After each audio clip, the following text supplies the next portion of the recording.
my current journaling, I bought some of the digital kit elements and I skipped some of them, and I would actually like some custom ephemera because it is a US based company. A lot of their ephemera was very Thanksgiving based and very fall based, and so I want something that reflects a bit more me. So this is one of the ones that I bought with the headings and stuff, and I bought the tags. And so what I want to do today is I want to create some ephemera. You can see I've started sketching here. What I need to do before I do that is create a custom palette so that my colors work. So what I'm going to do, I'm going to show you today how I do it. There's two ways we can do it. So I'm just going to create a new canvas. I'm just going to go a 4x6 photo just for ease. It opens up full screen, but I always like to shrink it a little bit. That feels better for me for working on. So now I need to insert a photo. I could use those kits over there, but what I'm actually going to use is the actual prompt card. So this is a PDF. I can't import it into Procreate. So I'm going to do something really simple and take a screenshot.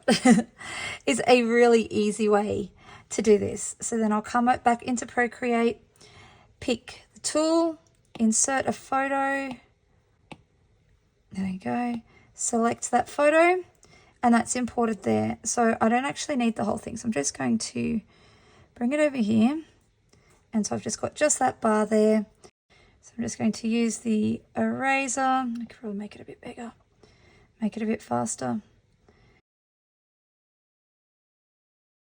So now I've got it really easy.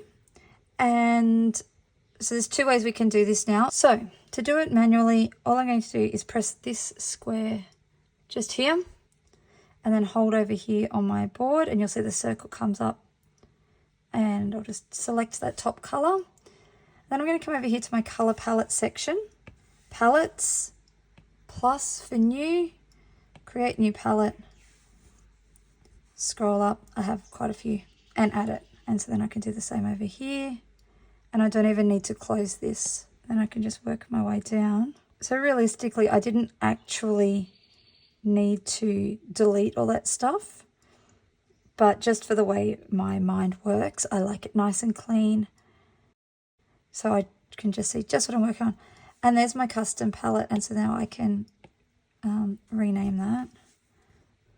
Okay, and so that's my palette there.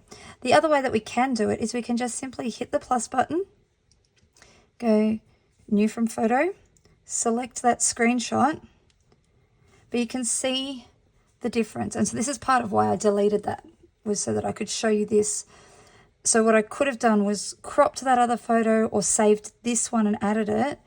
And so you can see the one that I've made by hand is just those colors.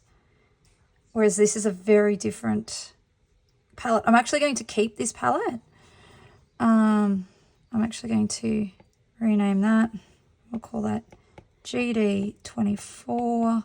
There we go. And so then I can work with this when I'm making my ephemera, but then I've also got this option here if I want some additional shading or complementary colors. And that's how I use printables to create my own custom palette. From there, I can make ephemera.